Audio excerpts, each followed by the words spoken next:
Hi everyone, it's Miss Lloyd again. Today I'm going to look at the graphs of sine and cosine functions. In order to start that to draw them out, I want to look at the pretty points from sine within the unit circle.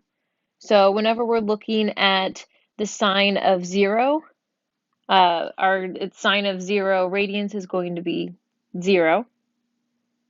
Whenever it comes to sine of pi over 2, remember the pickup line I said before in one of my previous videos. You see someone you like, you say, "Hey boo, what's your sign?" It must be pi over 2 because you're like the one. Sorry, I had to do the voice. It only works with the voice. And then sine of pi is going to be 0. Sine of 3 pi over 2, so we're directly below pi over 2, is -1. And then sine of pi over 2, or sine of just 2 pi, sorry, sine of 2 pi, we're going a full circle, and so we're back at 0. So I'm going to graph these. This is typically what our graph will look like when we're doing trig functions. Instead of our x-axis being at 1, 2, 3, 4, etc., we're going to be using radians. So we're using pi, 2 pi, 3 pi over 2, pi over 2, that kind of thing. So this is what it's going to look like. And I'm going to graph those now. So 0, 0. Pi over 2 is at 1. Pi is at 0. 3 pi over 2 is at -1. And then 2 pi is at 0. So this is our curvy, well, that didn't work out. This is our curvy sine function. So it's not direct straight lines that are going through here. It is a curve. We basically unwrapped the unit circle whenever we're drawing this sine function. We're unwrapping the sine of the unit circle. And then, so if I were to go to the opposite direction, so negative pi over 2 is at the same place that 3 pi over 2 would be on the unit circle, so that's going to be at -1. Negative pi is at the same place as pi, so that'll be at 0. Negative 3 pi over 2 is at the same place on the unit circle as pi over 2. Remember, when we're doing the negatives, we're going clockwise instead of counterclockwise. And then negative 2 pi is going to be the same place as 2 pi, so it's going to be at 0. And then here is the rest of my curve. So we can see the period happening here. It looks like we are rotating around our origin 180 degrees. And so now I'm looking at the next one, my cosine. So cosine of 0 degrees is going to be 1. Cosine of pi over 2 is going to be 0. Sine of pi is going to be -1. So remember, pi is on the left side of the x-axis, so on the negative side. 3 pi over 2, we're at the very bottom, so we're at 0. And then 2 pi is over to the right at 1. So I'm going to graph that. So 1, 0, -1, 0, and 1 again. So there's the first part. If we were to go in the negative direction, negative pi over 2 is in the same place as the 3 pi over 2, so that's going to be at 0. Negative pi is at the same place as pi, so that's going to be at -1. Negative 3 pi over 2 is going to be in the same place as pi over 2, so that's going to be at 0.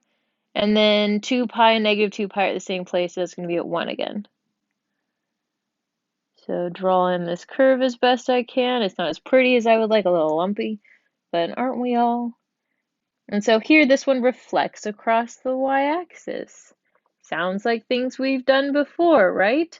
And check out the previous unit that I did, the previous video on, what was it, 13.3 for my students, that talks about the difference between odd and even. Maybe someone can leave a comment and help me define which was which. A nice challenge for you. Wonder who will get it first.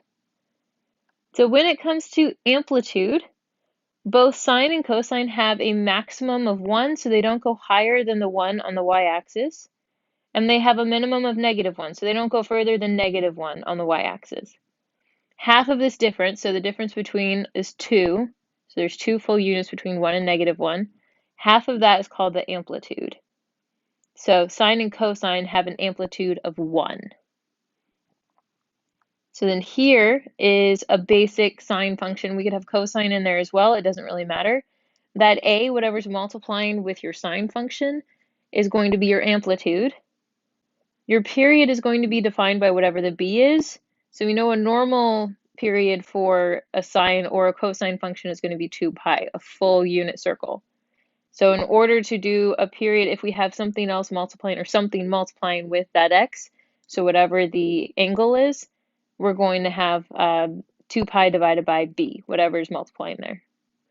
And then we have our c, so something that's adding or subtracting, that's going to cause a vertical shift.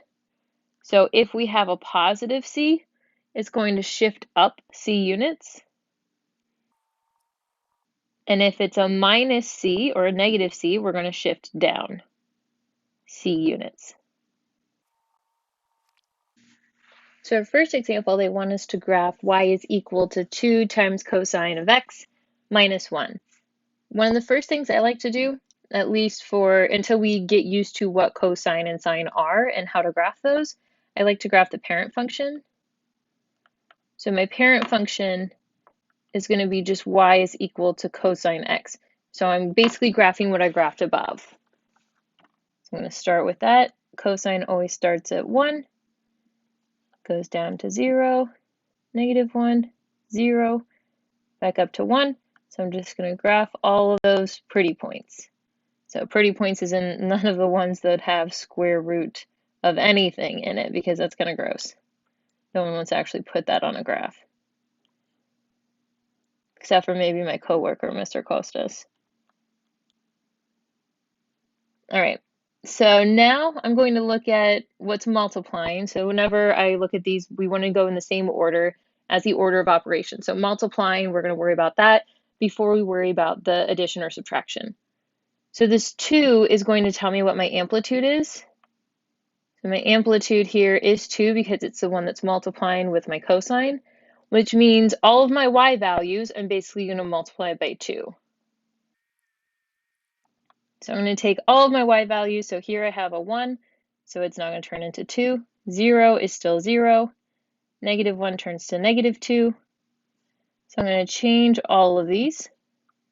And again, this is just as we're getting used to it, as we're getting to know the graph. Once we know the graph a little bit more, we don't have to be as slow going. It's kind of like the first date for graphing these. You want to go slow and get to know each other first. All right. So I have my new amplitude. It stretched it, so it's a little bit taller now. And then here I have that -1, and so that's going to tell me to shift everything down 1 unit. So all of these points I'm going to shift down. And so this kind of needs to be a little bit more. So I have a -3. Because now this is going to be shifted down to -3. So everything is being shifted down 1 unit. And here. And then that was the last thing that was edited from the cosine function. So this is where I'm going to start drawing all of my lines in. That really was awful. And again, it's a curve, so it shouldn't really be pointy, but it depends on how good your graph is, I guess.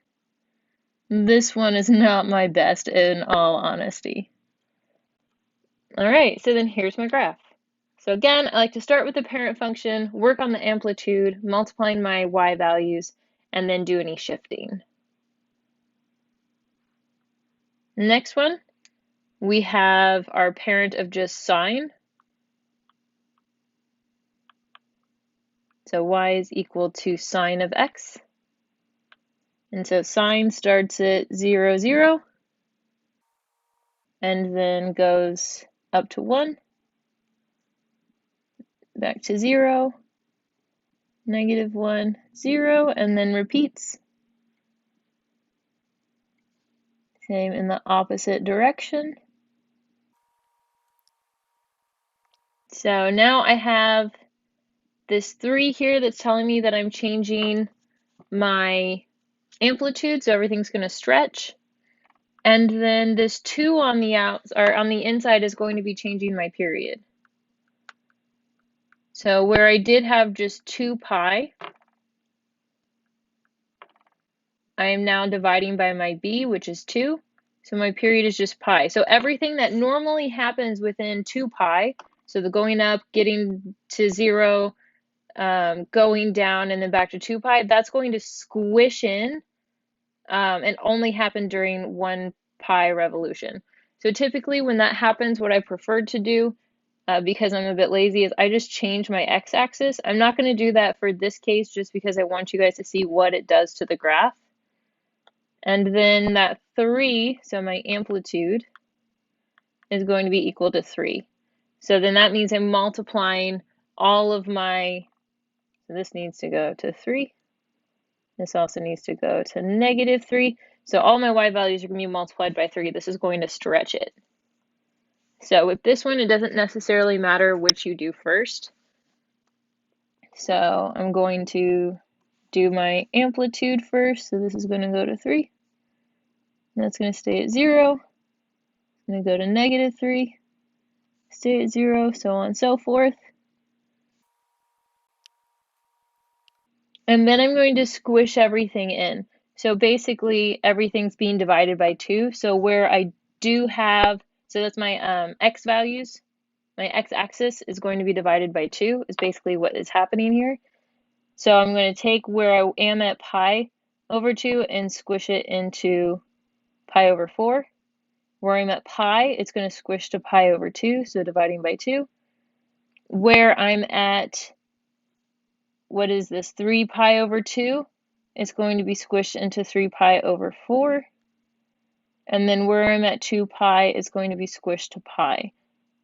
So this here is really hard to make this curvy since it's so squished.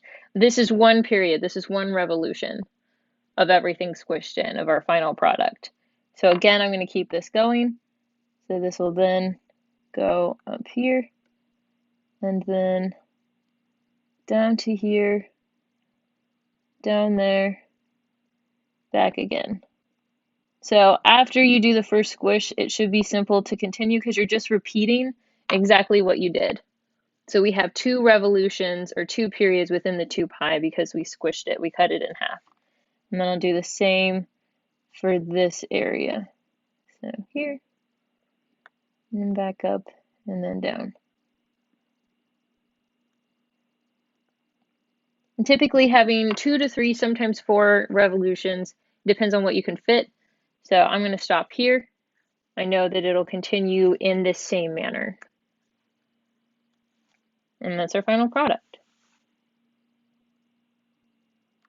All right, so this next one, in each exercise, they want us to find the amplitude, find the max and the min values, the period, and then graph the function. So sometimes I don't always do this in the order that they ask. Sometimes I like to graph it first because I'm a visual person, so seeing it is believing for me. Here I see that I have a 3, so I know my amplitude is going to be 3. It doesn't look like anything else is happening, so all I'm really doing is I'm just stretching this graph. So again, I'll start with my parent first. Because this is sine, it's starting off at 0, hitting the 1s, going up and down. And then I'm going the opposite direction when I go through my negatives. And so that amplitude of 3 means that I'm multiplying all of my y values by 3. So I need a little bit more here. My 0 will stay the same. Where I'm at 1, that'll jump to 3. 0 again will stay the same. Where I'm at -1, it'll jump to -3. So here's my first bit, my first revolution. And then I'm going to go the opposite direction. All right, and so it wanted my maximum and minimum. So my highest point is at 3. My lowest point is at -3, so max is at 3, and then -3. And then it wants the period. So I didn't have anything multiplying with that x, which means that my one revolution stayed within 2 pi. So I went an entire 2 pi before I started repeating myself. So before I started going up again. So went up, down, got to 2 pi, started to go up again, started to repeat. This kind of reminds me of strawberries. I might be a little bit hungry. All right, next problem. So this one, I didn't write out the x value first because I do have this pi that's in here multiplying with my x. So first off, I'm going to do look at what this is going to do. So my period is going to be 2 pi divided by the pi, which is just going to be 2. So basically everything, all of my x values, instead of being at pi, we're going to be kind of dividing everything by pi. So the pi is going to cut out of everything.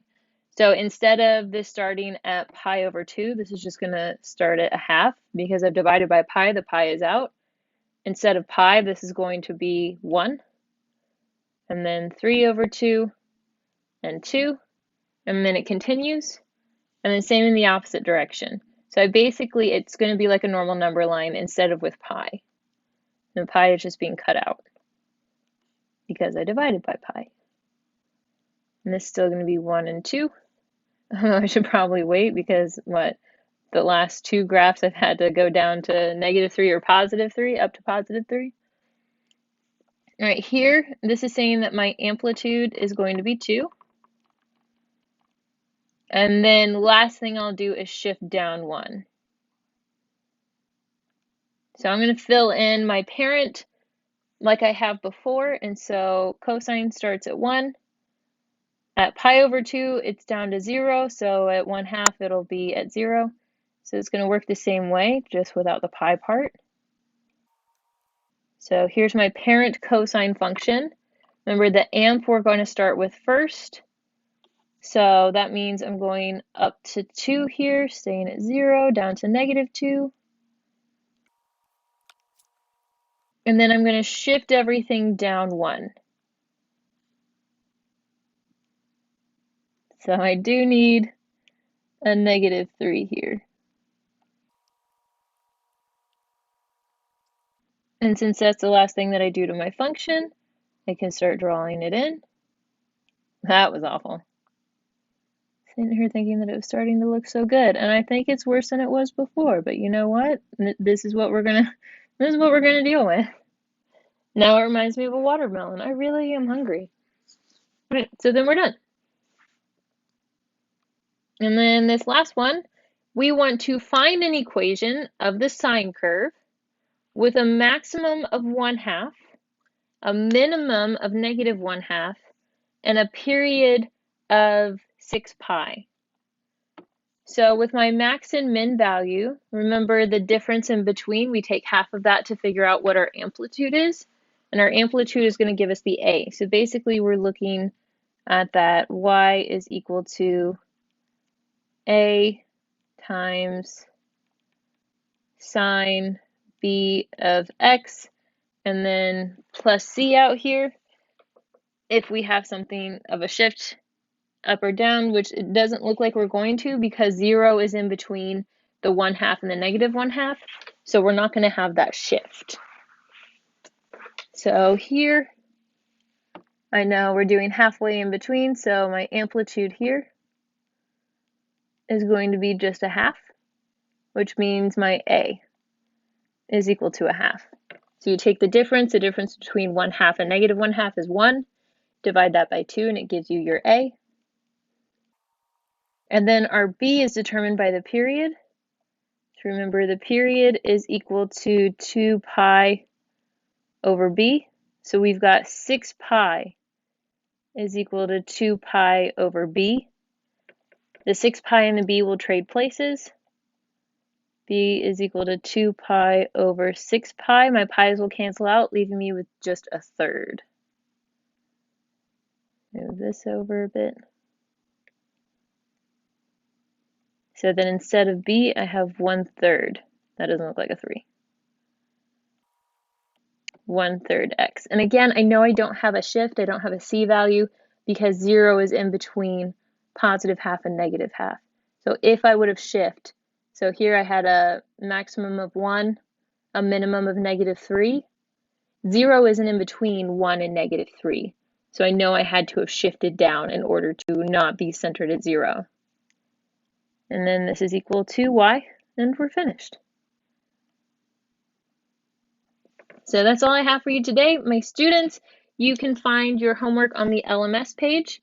Those of you who are not my students, please feel free to like, comment if you have any questions, subscribe, and share this with anyone who you think it would benefit. This is some weird times that we're going through right now, and if you feel like someone needs this in order to keep up with their schoolwork, please, please, please share the love.